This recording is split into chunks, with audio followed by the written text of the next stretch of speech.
Welcome back. I know you guys have done some deep introspection to become aware of your emotional makeup and how to enhance it on the positive. Very well done. Now is the time to put some intelligence into your emotional state. And for that, you have to understand how emotions work. See, emotions are pure energy, and you are at the source of it. And if you look at the law of physics, energy can never be destroyed. It can be dissipated, it can be transferred, it can be transformed, it can be felt, but it can never be destroyed. And if you paid attention in school, you would know that energy creates a field around it. And the more powerful the source is, the larger is the expanse of that field. Have you ever felt electricity without even touching it? The same way, our emotions create an energy which forms an aura around us that can be felt by the people who are in that zone of energy. Look, you have felt this in daily life, haven't you? Haven't you been around a really negative person, and even if they directly never addressed you or spoke to you or attacked you, you can feel the vibe and you are impacted by it. You get a headache, you feel low, you come back emotionally drained and so on.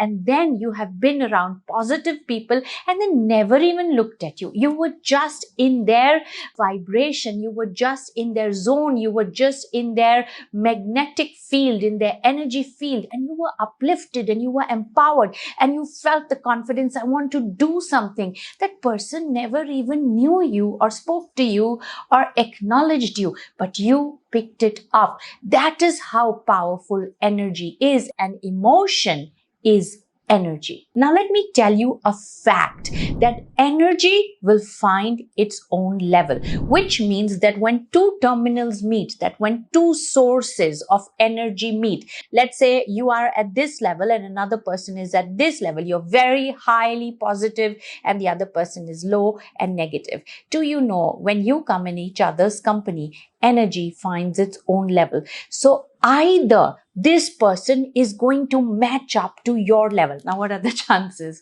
of that happening? Quite low. It is possible. There are people who you just vibe with, but you know what? They're very close to you, okay? Or they're above you and you match up and so on. But somebody who's really low, I don't think they can make that jump within minutes or within hours or weeks or even months. But what happens is they are uplifted a little. They feel better. They say, I can do something. I feel good about myself. But in doing so, you come lower. All right. So energy finds its own level. It's like water.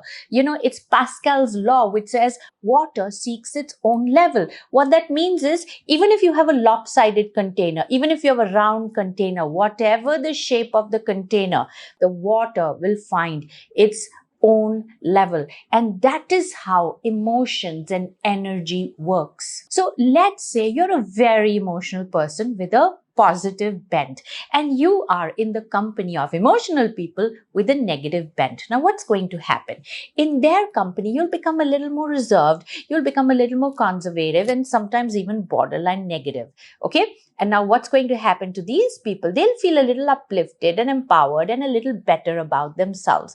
Okay? Now this is really not a good deal for you because you come back feeling drained. You come back feeling, just leave me alone. You come back with a headache. You come back demoralized and you're questioning your purpose. You're questioning your destiny. You're questioning your self-worth and so on. Now that is not a good deal. So I'm going to offer you two solutions which I want you to try this week and write back to me. I'm also going to include it in the playbook, but you know what? It's never going to work until you work. And this is real life, yeah. You know where you would have been, you could have been, if just all this negativity around you could have been handled. If your environment and people around you were positive, were lifting you up, my God, where would you have been? Where would you be if all of that could happen? Well, it's possible. And it's possible when you take the initiative. So you're going to do two things. You are going to find an energy source higher than yourself. So you can look up to them in their company, in their vibration, in their energy zone. You feel uplifted and empowered, and you feel more evolved, more sorted, and more energetic. And second, you're going to limit your exposure toward people who are negatively inclined. And in doing so, you will also attempt to impact them positively. So while you didn't come down from this position, your time was limited by the time the energy would settle in. You held your position and you influenced them such that they also came positively higher. Now that is what we are going for. So number one, I'm going to urge you to reflect again and again and again. See, sometimes it could go in a loop. It could be repeated. The same things come up again and again in every exercise that you do. That's awesome. That's validation. Don't you want to know what works for you? And if something is coming in your face again and again, it's a message that it's a best practice, that it works, that this is you. And if something is coming as a warning in your space again and again, well, that is also a message that let's work on this. So I want you to reflect and make a list of things, of people, of situations, of things, of places where you feel uplifted and charged, and where you feel sorted, and where you feel yourself, that you feel empowered. I can do more. I can be more. I am bigger than this. Who are those people? What are those circumstances? What are those things? What are those places and situations that make you feel that? Make a list of it. It could be some friends, it could be some family members, it could be colleagues, it could be a place, it could be home, it could be another country, it could be dogs, it could be music, it could be reading a book, it could be anything. All right? Don't underestimate the power they hold in taking you higher.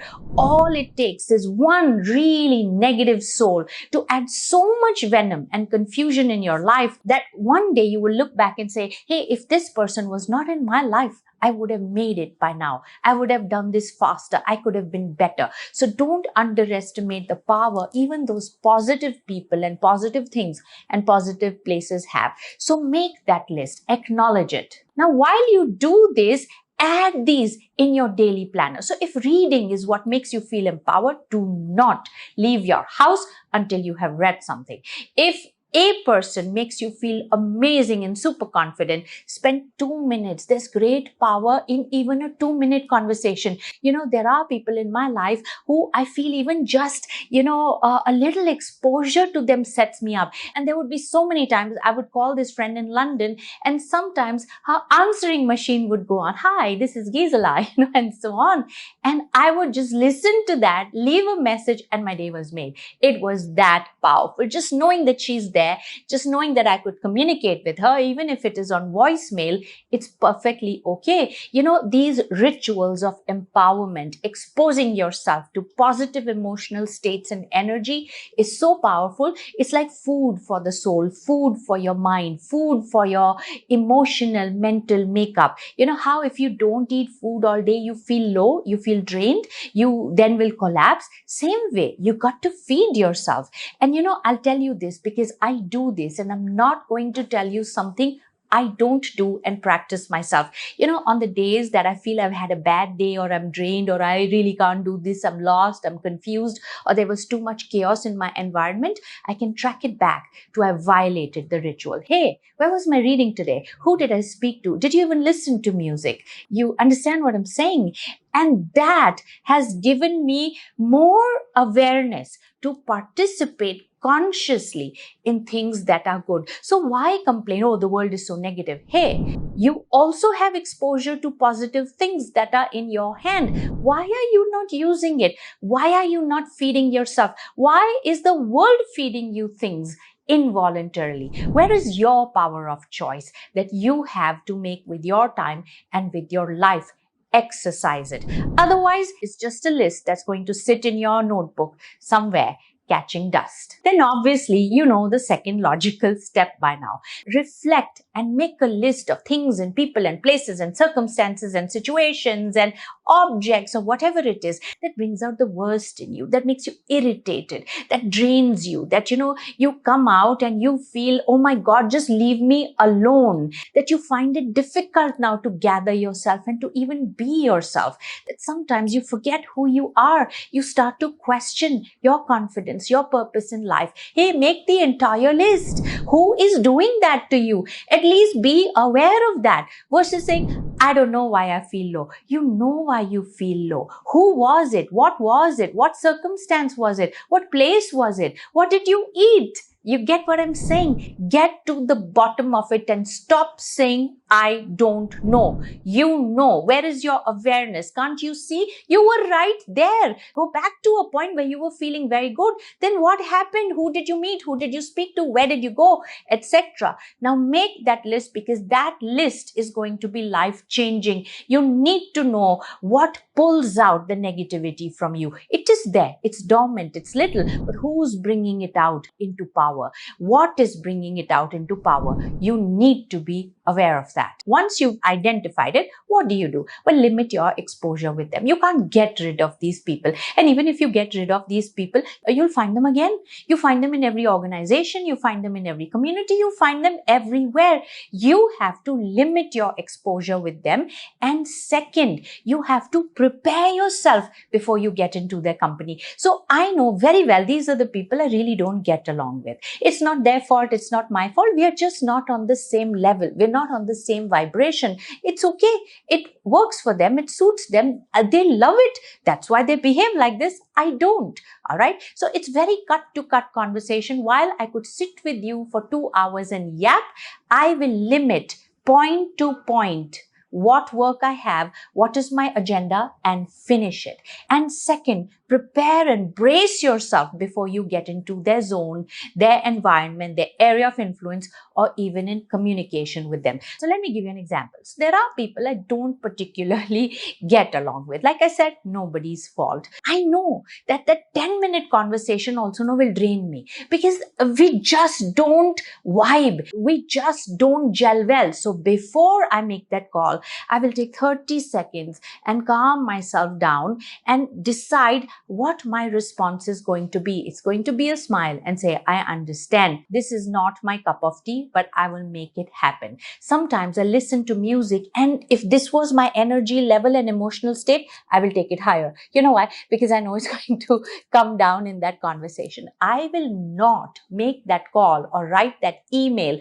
or get into the communication or get into the meeting until I have taken myself a little higher. Then when that conversation or whatever communication happens, I come right back. Again, I will spend 30 seconds calming myself down, listen to music or whatever, that just in case I have shifted down, I come right back. It's like a sandwich. You have to brace yourself for this, for these unforeseen negative jolts that will come your way. When you travel in the aircraft, they say keep your seatbelt tied as a precaution. For what? You know why? Because sometimes the plane could get into an air pocket and it will go down with a thud. Now that is why you're wearing it as a precaution. It doesn't really come in the way. It's not uncomfortable. It's just a precautionary measure. So when I get into people that I know for sure I don't get along, or situations that irritate me and make me uncomfortable, I tie the seat belt. I retreat into my positive zone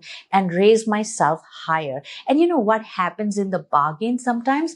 That these people also lift up, okay, and done enough times.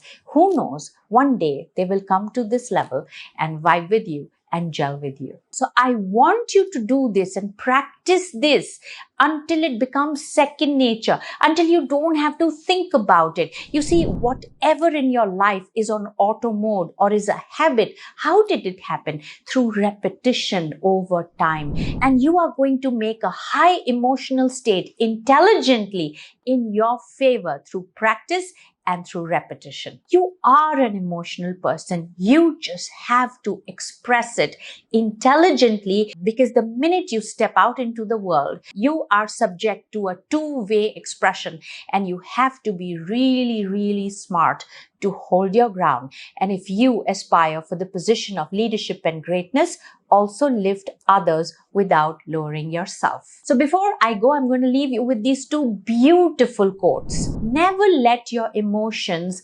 overpower your intelligence. And the second one is by Tara Mayer. When awareness is brought to an emotion, power is brought into your life. So do this, think about it, reflect, do your playbook, and I will see you tomorrow.